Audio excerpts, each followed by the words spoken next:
they don't start actually using it, they will be left behind, and that will be a massive issue for their businesses in the future.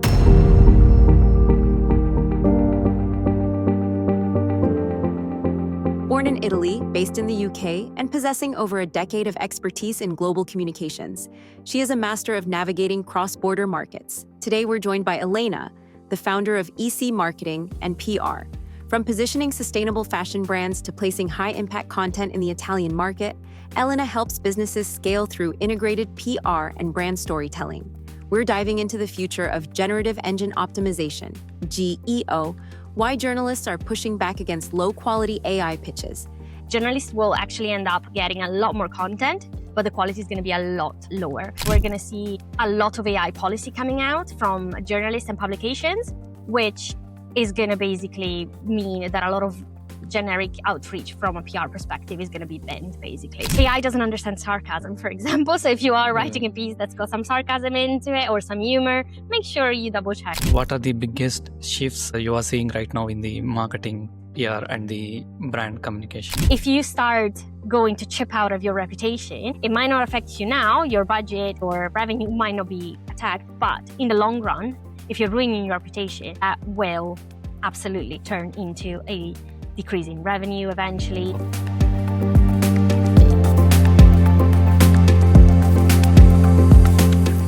Hi, hey Elena, thank you for welcome to the having show. me. Thank you so much for having me. Very excited to be here. Thank you for joining our show, and it is really awesome, and I'm really excited for today's conversation with you. And yeah, so for people who don't know you, can you introduce yourself and explain what EC Marketing PR actually does? Yes, of course.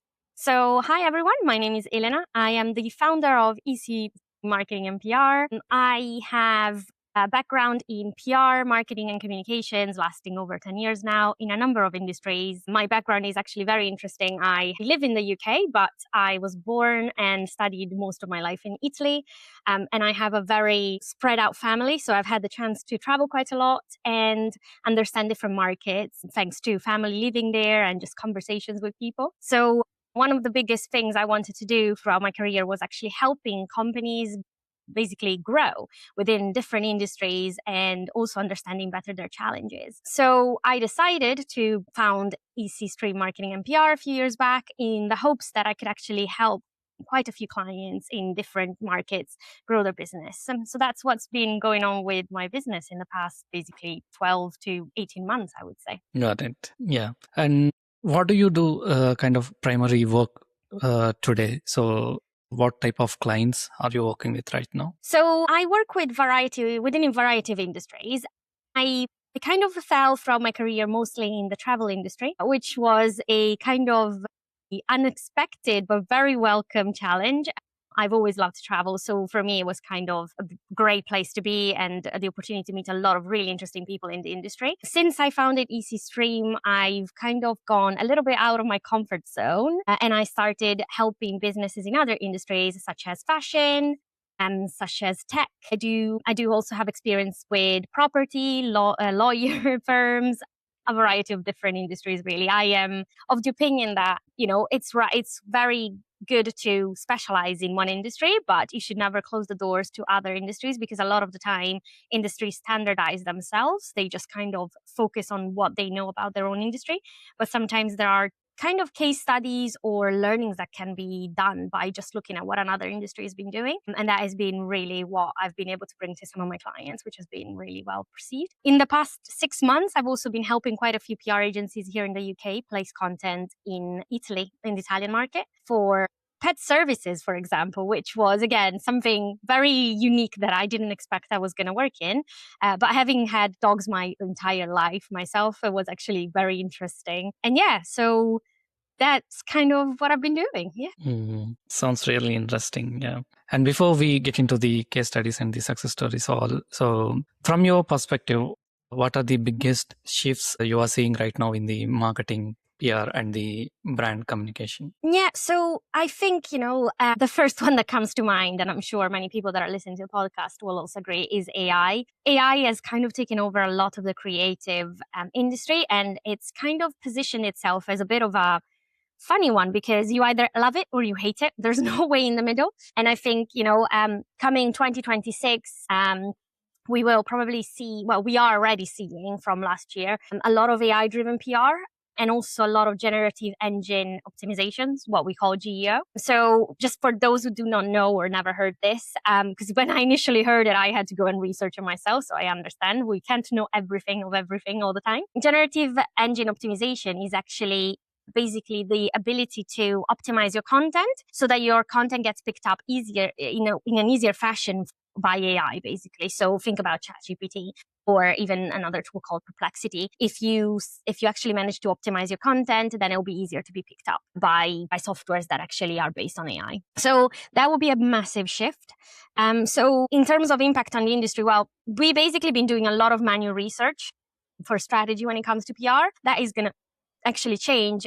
And we're going to see basically a lot more content being created based on the idea that AI is going to be kind of scrolling through it. And it's going to be really, really big in that sense. And the key challenges are going to be that journalists are going to really push back on a lot of low quality. So we all know that AI has quite a few limitations, and that includes the quality of the content that it puts out. And that is probably one of the biggest challenges for a lot of people that do love AI. And bearing in mind that AI is the future. So I say to a lot of my clients who initially oppose it that if they don't start actually using it, they will be left behind. And that will be a massive issue for their businesses in the future. So I always try and find ways where you can actually integrate AI without losing the quality of your work, because I believe in highest standards for all of the work we deliver. So this low quality will become, because it's so easy to basically produce all this content, journalists will actually end up getting a lot more content, but the quality is going to be a lot lower. And they're also going to be facing a lot of AI generated pitches, which mean that in the near future, we're going to see a lot of AI policy coming out from journalists and publications, which is going to basically mean that a lot of generic outreach from a PR perspective is going to be banned, basically. So a lot of work is going to go to waste. So I think that is going to be a key challenge. The other thing is going to be, it's kind of related to what I mentioned. This, if you don't kind of get into it, you're going to be left behind. You really want somebody within your agent. A lot of agencies basically have a gap. That skill, the skill of being able to enhance and utilize AI, is not there just yet. So a lot of agencies and in-house teams, for that matters, need to kind of speed up that process and start kind of getting that. I am a big advocate of AI because, as I said, I don't think we can see a future without it.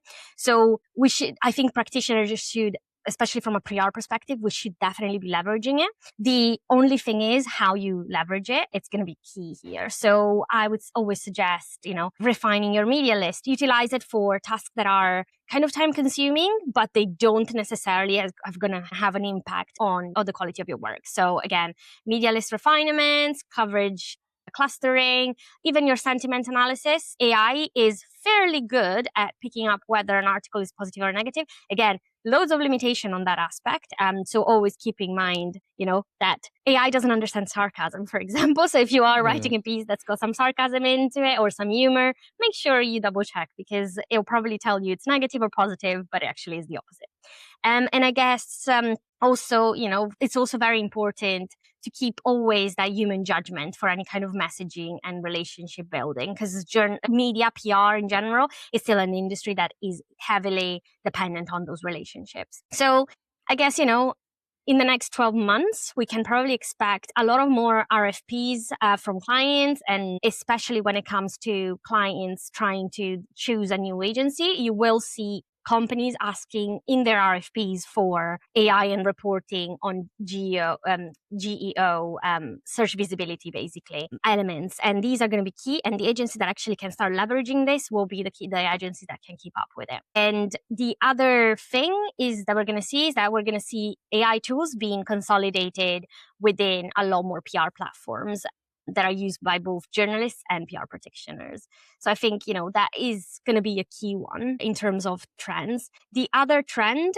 is the idea, which is a bit interestingly, I think it's in some ways the opposite of this AI, because what we're seeing in what I've been seeing with a lot of my clients' work is that hyper personalization and this human centric storytelling is still actually super important. And it's actually becoming more and more important in order to do an impact. So for PR, especially but also for marketing, instead of just kind of throwing content out there in the hopes that it's kind of going to lead somewhere, especially when it comes to PR. In the past, I've spoken with clients, I've worked in agency myself, where the idea was if we send it to 20 journalists, even the ones that are not necessarily within the niche we're looking, somebody will be picking it up.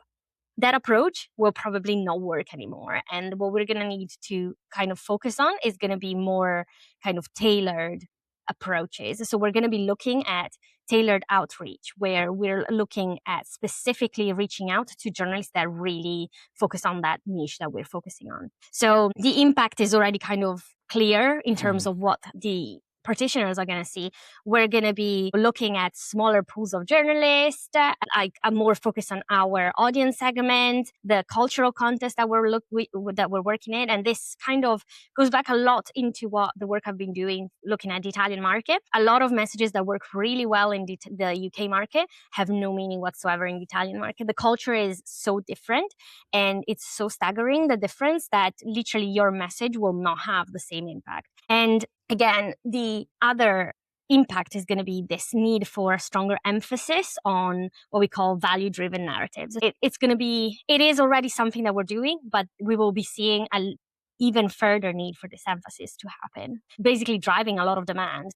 We will require more research, a lot more tools. And the other key challenge is going to be, again, and it goes back to the previous point, is going to be the risk of over automation. A lot of companies and a lot of platforms that we already use allow for this personalization, but it's integrated in the platform through AI. And what we risk is that we rely so much on these AI tools in order to save time that they are going to impact basically our deliverables in the end, because people are starting to recognize it, literally discard anything that they consider being built by AI. Yeah, I think, in 2026, data that's related to audiences and personal level insights, which is really key, are going to be at the foundation of any kind of marketing and PR planning and activity. So we're going to start having to plan for these personalizations. And we're also going to have to grow this kind of idea of a micro PR, if you want to call it that. But basically, we will need to be a lot more sensible and more focused on what we are and who we are reaching to. I can move on to the third one, if that is okay. So I guess the third trend, again, these are quite PR related, by the way, but they all kind of apply to wider communication cycles as well. This one is what I called creator economy, which will become a core PR channel. So it's kind of about social media, partially. So as you probably know, and most of the practitioners in the industry will know, we have influencer and creators, which are now on all social media platforms, and they are now treated as basically strategic reputation builders, and not just seen as what they were at the beginning, which was add-ons to our social media paid activities, right? This means that basically the industry is seeing a shift. Most of these relationships that companies build with these influencers and creators are actually long-term partnerships, which sit inside both PR and comms, because they actually help deliver trust and also frame the narrative most companies are doing. So it's not anymore just about reach. It's not about just reaching a new audience. It's also about building that brand and creating that brand awareness around it. And this in turn also kind of sees how campaigns nowadays blend earned media, creator content, alongside these creators co-developing. So they will be developing their own content on story angles, format, and even sometimes crisis responses. They will literally be your kind of key ambassadors. But of course, that means there needs to be a shift into that kind of relationship. So theoretically, this is all good and well, but of course, there are some key challenges there. So the first one is the measurement complexity. So ROI nowadays is become kind of the main driver for any kind of activity, that whether it's PR, marketing, communication, sales, etc. But what's happening is that brands are actually moving away from what we used to call vanity metrics, focusing more on revenue consideration and also the loyalty impact that these campaigns have on our customers. So how we're going to be measuring that is going to change completely. And that in itself presents a massive complexity. And then you have governance and risk. So I've had a few clients who have worked with influencers and creators in the past. And in a few occasions, they did a very superficial research and ended up in partnership with actual creators that really did not fit the brand that well. So this is a big challenge. So when choosing a creator or an influencer, you are basically saying that that person represents you, represents your brand. So what you want is you want a deep research that actually showcases who they are and what they believe in and a number of things. And it doesn't matter what they're telling you. You actually need to follow through with this research. The challenge is when you end up with a content creator or an influencer that actually does something that can hurt your brand. So again, these partnerships need to be really, really well defined, but you also need to be sure that the person you're working with is actually who they say that they are. Because otherwise, what you're doing is an exercise that's going to cost you in the end. And I'm not talking about revenue, I'm talking about reputation, which will potentially become revenue. So, Yeah. I'm not saying not to use them. Absolutely not. I think, it's part of what it's going to happen in the near future. I think we need to treat creators more like media.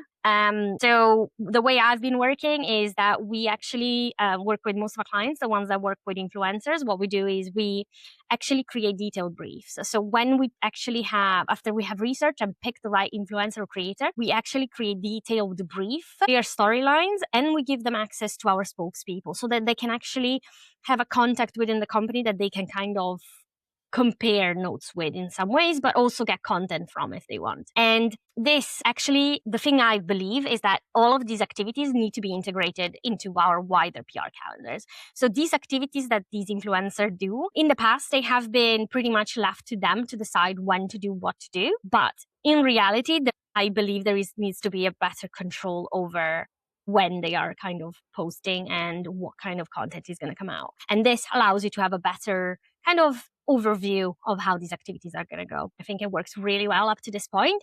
Is they have focused on macro influencers. So looking at influencers that have millions of followers, which have a higher pricing point in many cases. Myself, having worked with the smaller businesses, sorry, that don't actually have that bigger budget that can actually afford an influencer with thousands, if not millions of followers, it's actually been to focus on micro creators, which have actually very strong connection to the communities they live in or within the actual audience, and especially ones that have a lot of credibility in specific niches. So I've worked with sustainability in travel influencer, which has been really interesting. I am a big sustainable fan in some ways, if I can call it that.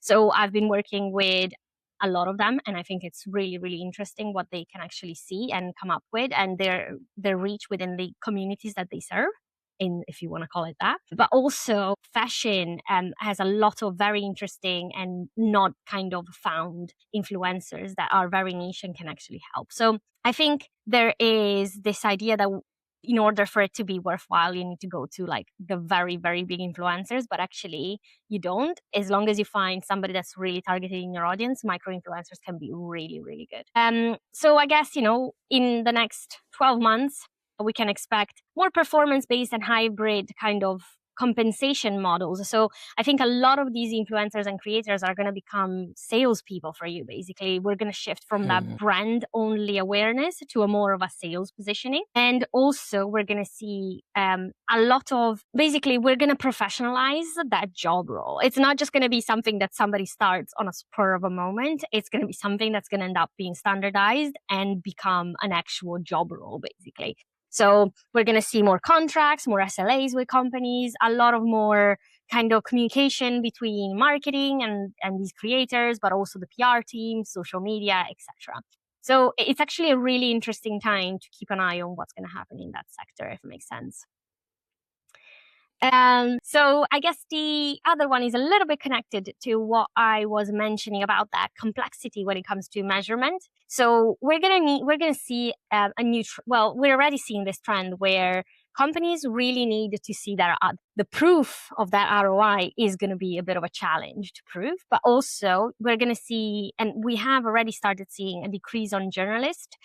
And a lot of companies have already started this budget defense. So they've put all their budgets on hold. And I'm sure this is across a number of industries. A lot of people will find this. And a lot of companies have become very, very conscious about their budgets. Very few companies that I've been talking to at different, by the way, sizes and shapes have said that they are actually happy with spending whatever. I think the current economic worldwide status is worrying companies, and I mean people, a lot of people are worried about it. So I think that is reflected into a lot of changes we're seeing in companies' ideals and financials. And the first one is that we're seeing this protection of budget, which affects a lot of different departments, but it tends to affect marketing and PR sometimes the most, in different ways, of course. So, when you have a senior team or a senior comms leader anyway, that's under pressure to show actually the direct impact that its team's actions are delivering, well, that is quite a challenge when you have to look across a number of different things. And especially when your vanity metrics don't necessarily show the real picture or are not that relevant anymore. Think of AVE. I mean, AVE used to be the biggest metric for PR, even just 10 years ago. Now it's pretty outdated because most people now read magazines online. So you don't want to use a ruler to measure the size of your ad on a screen. It's become pretty useless in some ways. And I know, by the way, a lot of companies have now tried to find alternatives to it and have been able to some extent to provide an alternative, but it's not been standardized across the market just yet. So that is going to be a challenge. And that's just an example. So again, with these, we're going to be seeing a lot more people companies focusing on web traffic, leads, the pipelines, and also brand equity metrics. And again, some of these are going to require a very, very close relationship between marketing and sales, something that I've been a big advocate for years now. And a lot of companies are still really, really behind. A lot of companies still keep the marketing and sales team very siloed, but that is a mistake. You should have them talk to each other all the time. In some ways, they should be one team because marketing, basically, I love to use this analogy. It's like, I think the market is like a door. Your marketing PR person opens that door, but it's actually up to the sales team to actually shake their hand and bring them inside. So if they don't work together, you're going to already have issues. And I think the analogy shows it quite well. So yeah, if we're looking at an industry with fewer reporters, access will become more competitive.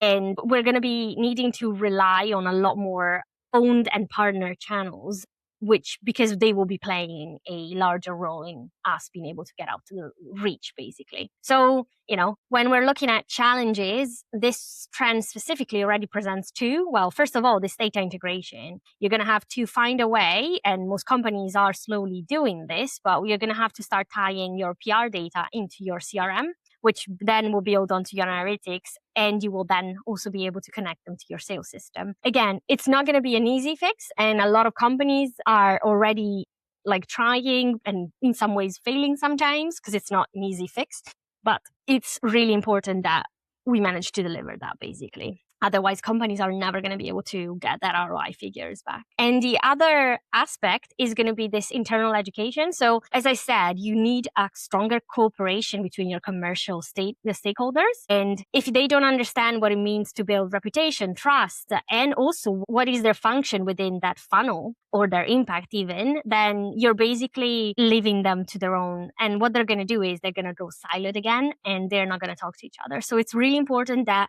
level of education becomes almost a given internally. So that training needs to be delivered, and it's really, really important. I've been working with quite a few companies to try and deliver on that. And actually the results we've been getting have been incredible. Once people understand where they stand and what they do, it makes them so much, it basically becomes automatic for them to start talking to the other team. And it becomes a quiet but steady cooperation that does make a massive difference. So yeah, it's going to be a challenge in 2026. And I think a lot of companies are going to really start to understand why that is important, especially when it comes from senior leadership. So again, PR teams are going to have to start demonstrating why they are in place and what they bring in terms of AI, of of ROI. And they need to do this with tools and also by figuring out basically how to actually measure that. And if that doesn't come from a kind of a higher standard from the industry,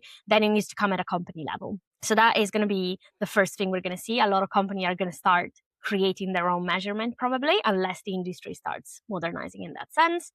The other thing is that we're going to see a more integrated reputation and revenue, which I'm very excited about, because so far, a lot of companies have moved into this like revenue focus. And sometimes some of the things they do without even realizing hinders the reputation. And I've had this conversation even in my corporate job. Sometimes it's a big challenge. If you start going to chip out of your reputation, it might not affect you now. Your budget or revenue might not be attacked, but in the long run, if you're ruining your reputation, that will absolutely turn into a decrease in revenue eventually, because your reputation is one of the main reasons why people actually buy from you rather than from a competitor. The last trend is, in some ways, it's very, very widespread, I would say now, but it's this founder-led branding trust. But you could also see it as employee advocacy. This is particularly staggering with B2B businesses. Nowadays,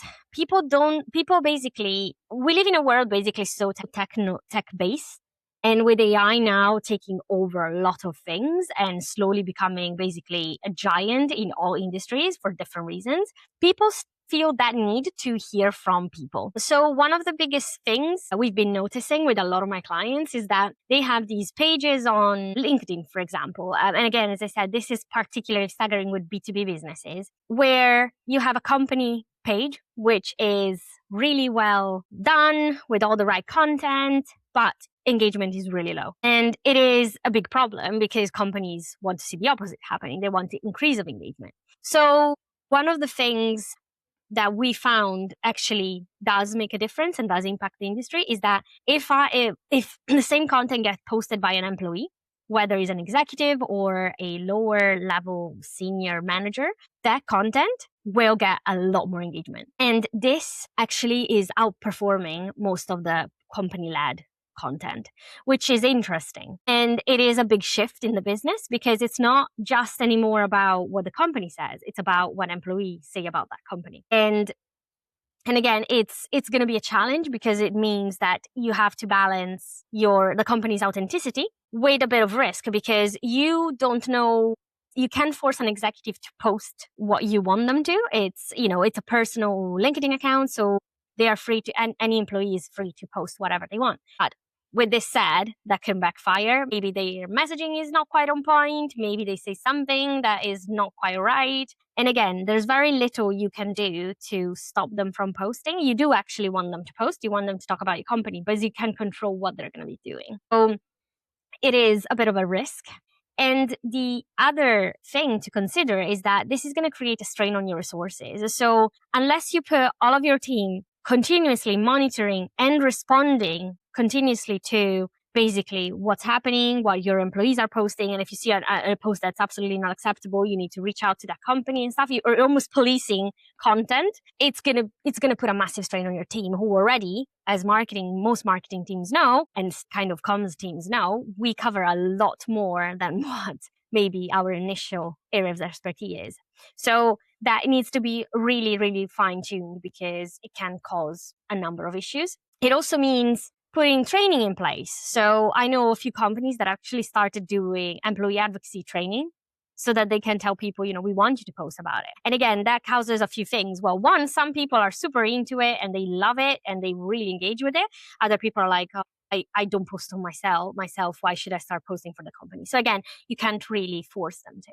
So you have to find a way to kind of making it fun, engaging, but controlled, which is a challenge, as I'm sure anybody can attest to. So I think it's going to be key, and especially it's going to be key when it comes to crisis managers. So any kind of crisis that happens needs to have a playbook in place in 2026. There will need to be a lot of tools in place so that you can be on top of things, and you want to address these crises as soon as possible and not just kind of sit back and wait for things to happen. When they do, then react. So I think in 2026, there's going to be a lot more scrutiny around content that's being posted by employees and especially by senior leadership, as it will really matter what they say. But also, there will be a greater use of these own channels so that basically the brand can still keep up with telling their story, and manage those crises before, during, and after kind of thing. So it's not going to be left at the last minute anymore. So yeah, I hope that was useful. Yeah. It was so much informative and so much elaborated. I really like it, whatever you shared. It was really amazing. Yeah, you have covered everything, whatever going on in the market right now, especially when it comes to PR. Yeah, you have covered everything. It is really useful. I think, there is so much going on out there. And I think, as I said, a lot of it is PR. And that's, I think, marketing in some ways has seen a lot of effects from a lot of different trends, actually AI-based and tech-based in 2025. So they're kind of adjusting to it. I think this is now going to shift to a more kind of, as I said, PR, also that SEO aspect. And keeping in mind that a lot of these disciplines have, different, they almost coexist within one. And sometimes some people find it very hard to understand what is the difference between PR, comms, and marketing, because we all sound like we do the same thing. But actually, it's really, really key to understand what each kind of functionality does. I remember reading this really interesting explanation once. So marketing is the person outside the bar inviting you to an event. They will convince you to get into an event. Social media are going to be the fun people, the ones that actually want you to have fun. They're going to take pictures so you can remember. They're going to take videos. They're going to make sure that you have a good time. And PR are going to be the people that when you are leaving the place are going to make sure that you are happy and that you will be coming back. And I think that is a really nice way to kind of showcase what that is. And so a lot of these trends apply to multiple industries. I mean, AI, as I said, will be across all of them, even social media nowadays. I mean, Meta has started their own AI thing now, I think. There's so many different platforms that are just integrating AI because it is the future. And, I think this GEO, this content optimization specifically for AI, it's a very interesting point. And I think we're going to be seeing, I read an article recently that was literally saying that within the next 2-3 years, we're not going to care about SEO anymore. We're just going to be focusing on GEO because what we want is to actually see our company on AI. Because now people can just go on AI and say, ChatGPT, hey, ChatGPT, I need a gift for my mother. Can you give me 10 ideas? And this is literally what it's going to do. It's going to literally go down and give you literally links to these companies. That is going to be really key, I think. And, these measurement challenges have applied to marketing, PR, marketing sentiment. AI, as I said, it's great, but it doesn't understand some of the things, humor. It's not something that I understand. Sarcasm, I am a very sarcastic person. So I was laughing with a friend. We were testing it and I wrote down something very sarcastic and he said, yeah, very positive. And my friend is laughing in the background and she's like, yeah, definitely not. So, it is a challenge. And I think, AI is going to be a tool. It's going to be kind of your co-pilot. I think co-pilot is Microsoft's name for AI. And that's literally what it should be. It should be a tool that you use as part of your everyday, but it's not delivering your work. You're still going to need to check. And I think that is going to be really, really key there. Yeah, I really agree with you, what you just said, especially about the GEO, SEO. Yeah, there are a lot of things that are going to be changed. So I'm actually from the SEO background. So I kind of really understand what is really going on in the market right now. Yeah. Now let's move on to the next segment of the episode. So if you could share a success story of one of your clients on how you helped them to achieve any kind of results with your services, it would be really helpful. Yeah, that is a very good question. So I can give you a few examples because interestingly enough, I do a few things for each one of my clients. So I deliver bespoke services. So based on what the client needs, so what their goals are. I then put together, well, me and the team put together a plan, and we prioritize based on their budget. So some of my clients who are smaller startups or businesses, they have tighter budgets. So what we do is we help them segment those priorities and those services, therefore, so that we fit in their budget. We can still help them, and then as the business grows, we grow with them. So a good example is, this is a good question. I've got so many good ones. I'm excited now. So I helped recently a fashion brand, actually earlier last year. So this brand creates, I can't say the name unfortunately, but they created the brand. They create sustainable underwear for women, specifically for curve women. So one of the biggest reasons why the founder decided to start this business is because she found that a lot of kind of like curvier women were struggling to find good underwear that was comfortable, but that was also flattering to them, and that it looked nice. That was one of the biggest challenges. So she wanted to change that.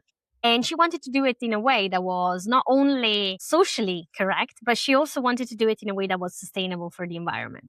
So she handpicked all of the materials, and she price pointed at a bit of a more luxury led point of view, because that was where the need really was. So we helped her position the brand, and we did it specifically through the partnership through influencers. So it was a very interesting conversation, and this happens to me quite a lot. I go in to chat to a client and they think they need one thing, but then as you're talking to them, you realize that actually there is so much more that you can do for them through a different employment or an additional employment of something else. And this is really key here. So people think they understand marketing, PR, or whatever it is, because they think, you're just communicating things. You're just sending a newsletter. And that is partially true, but there is a lot more going on in the background that you don't understand. So specifically for this client, one of the things that we were talking about, she thought we just needed to do paid ads. And again, bearing in mind that she was just launching, so she didn't have a revenue in yet. It was very new business. So she was going to basically getting it funded through government help and stuff.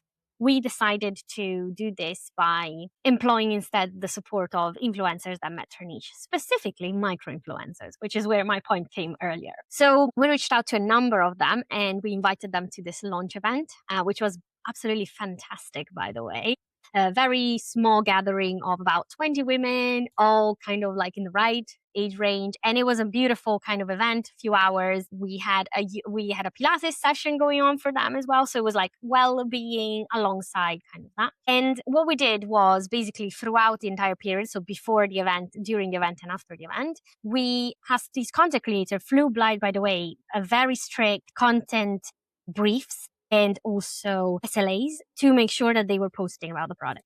So actually the launch was amazing, and the founder is now actually expanding to more lines of product, which is great. And it's only been about a year. She's actually also launching a new collection.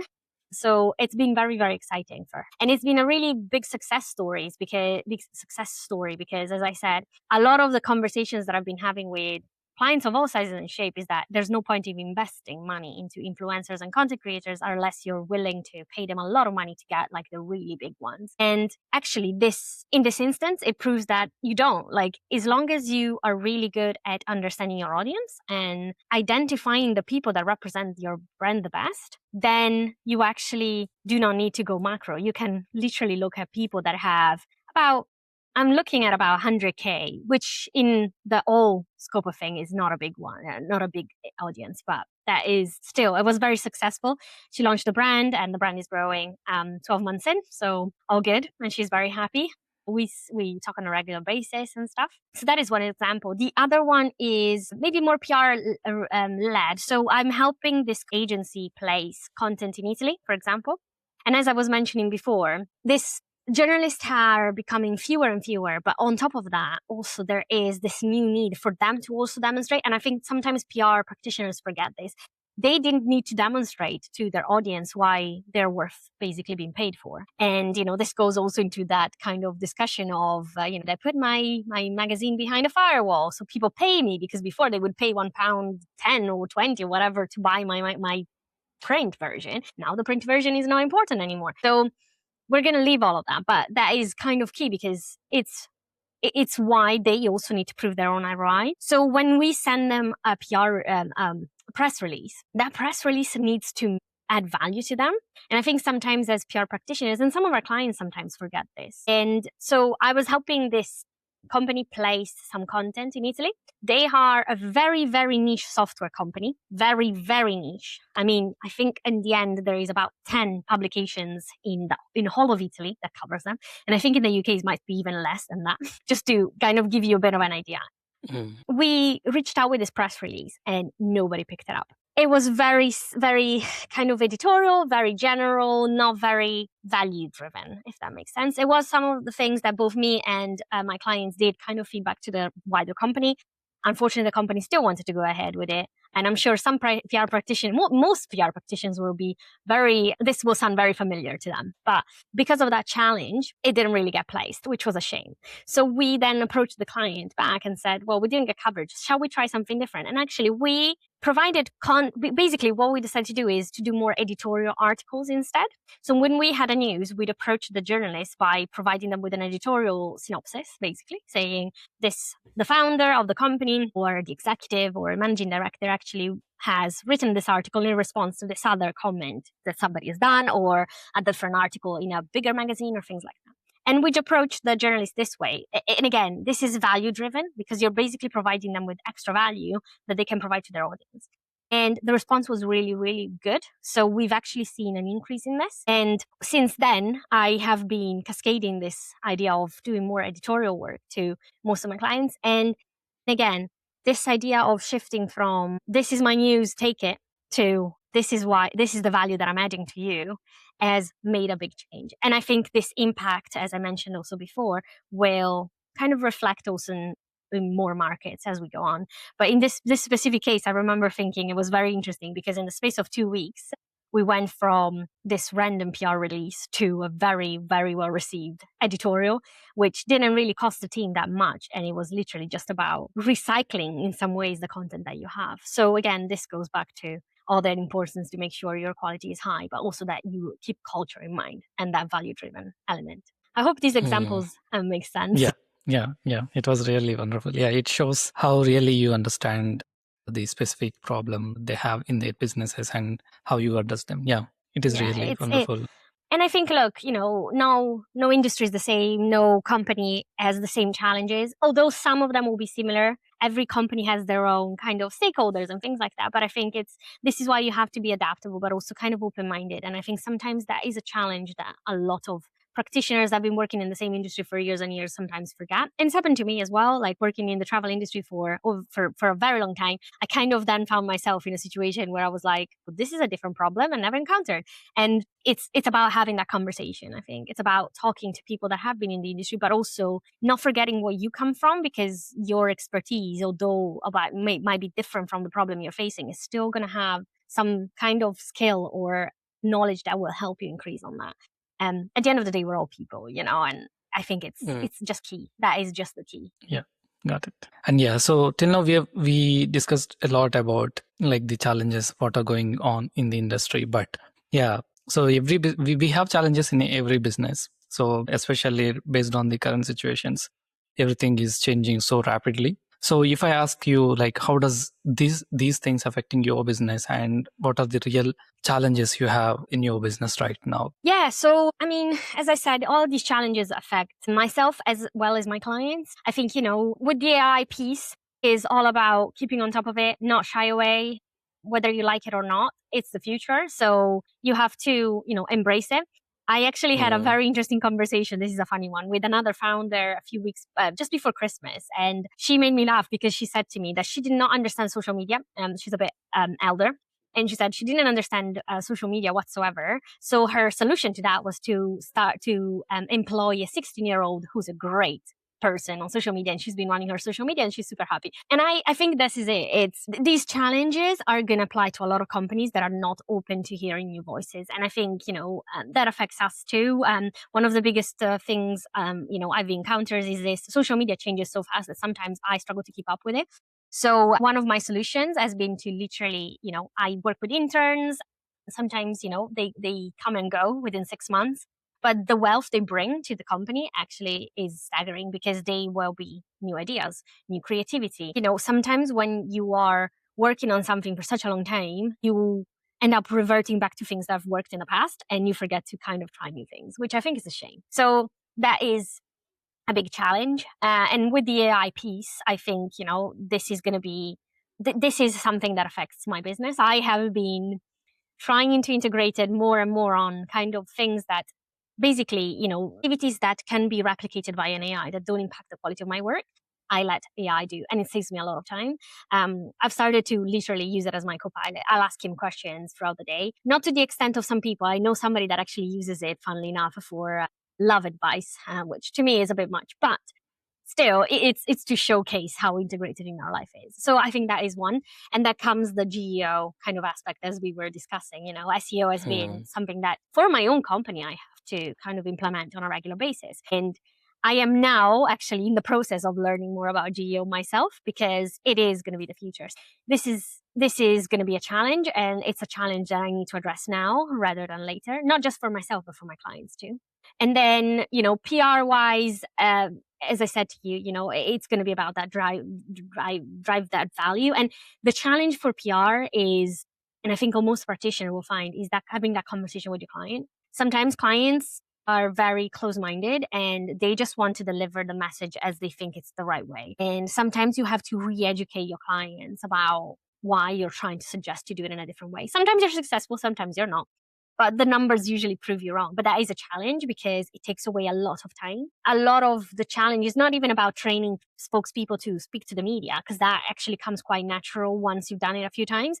And people tend to be quite excited about it, at least at the beginning. But the challenge is literally this re-education and your own ability sometimes when you find yourself in front of a very, very hardened sell PRS release to find the value in it. I've worked with companies in the past that they wanted to put out messages all the time. And my argument was, this message doesn't have any value to the journalist. And I get why the company wanted it out there. I did. But it's always about finding that right angle. And sometimes you look at this 20 times and from 20 different perspectives, and it does not have that value. So again, taking a step back and making sure you have that conversation with your client. Because, we can't, unless you're paying for it, you can't guarantee pieces of coverage to a journalist, to a client. And if a PR agency does, my questioning would be how they can guarantee that many articles in a month. But that is going to be that is a big challenge at the moment. And then in terms of your the measurement is a big challenge for us, especially when you are working with a number of different clients who have been doing things in a different way. Problem, without a CRM system, you can't prove your ROI company. And these measurements, now that we're moving from these vanity measurements onto these more revenue-led ROI based metrics, it can be really hard. But, it's all about having that conversation. And again, that training with your internal teams. So me and the team are working on putting together packages of training for in-house teams. Question, how did you come to know about us? I know it sounds like a bit of a counterintuitive question, but actually that question is super important. Advantage. I have a CRM system in place. My company is growing and that CRM system has been in place since pretty much month 3. It was one of the first things I wanted. And honestly, I swear by it. I put everything on there and it's super important. Me and the team use it. It's like our Bible. We literally use it for any kind of internal meeting, internal information, internal data gathering. And it's really, really key. For us, it's been a challenge from day one. It's not being a key element, but as I said, I think it's having that open-mindedness to understand your audience, macro side. Also, macro influencers will want to become stars eventually, but I think if you can get that kind of relationship quite early on, it's quite important. And I think, my company, as many others, has seen the effects of the industry. But I always say to my clients, if the budget is there, do think about spending it. I appreciate why you're not. But, sometimes, and I've had these conversations in the past, even when I was an internal in-house team, part of an in-house team, spending money is making money. So you need to find somebody that has the balance of, I'm making sure I have enough budget to pay my people and to, continue the business. But at the same time, I'm willing to kind of spend that overflow because that overflow is what's going to help me grow the business. So yeah, I try and keep that mind inside. It's not easy, but yeah. Got it. Yeah. I really appreciate you sharing those challenges. That's okay. And now if we talk about the future, so what is your next move, especially what are your goals for 2026? Well, that is a very good question. Well, I mean, keep going the direction we're going. I think, we've been getting really good response, because I think one of the biggest challenge a lot of our clients have had is that most agencies really charge high numbers. And I get why, like marketing, PR, especially, are very time consuming, but there's a lot of smaller business that can benefit from it, even at the early stages. So it's been going really well. I've had conversations with founders, managing directors all the time. And sometimes people will, especially when you have stakeholders, they will all look at their own interest. Getting a third party involved might give you that objective reality view that you don't have the chance to get otherwise. And a lot of the time I approach these kind of conversations in a very chilled manner. I usually go in, have a conversation with 4 or 5 stakeholders that are all involved in the same kind of area and all have their own interests. And then I find a middle way for them to collaborate together on a project or ongoing. But then it's up to them and the person that I've had the initial conversation on whether they want to take away my findings and deal with them their own way, or embrace my strategy, or even just basically ask me and the team to deal with it for them and help that cooperation. But in 2026, we want to keep up the good work, hopefully grow the business even more. We're always happy to have that initial conversation if anybody's interested. We're very easy to find anyway. And that's kind of it for 2026. Just looking forward to a great new year. Yeah, got it. Yeah, and I really wish you all the very best for Thank you. everything. Yeah. And before we leave here from the episode, if anyone wants to find you out, where they can check out for you online. Yeah, they can find our website on www.ecmarketingpr.com. Everybody's very welcome to reach out. We are in the process of launching a new website, so it will be the same URL, but it will be more information, more services as well. So it will be quite exciting in the next few weeks. And absolutely, if anybody wants to reach out, always happy to have a funny conversation, just informal, and hear what they're at. Got it. Yeah, it was really amazing, Elena. You have shared really wonderful insights and so many updates about what is really going on in the industry. I really, really appreciate you joining our show, and it was really nice talking with you. Thank you very much. Thank you. No, thank you for having me. It was lovely. I hope I didn't bore anybody, but yeah. Not really. Thank you so much for having me. Thank you. Thank you.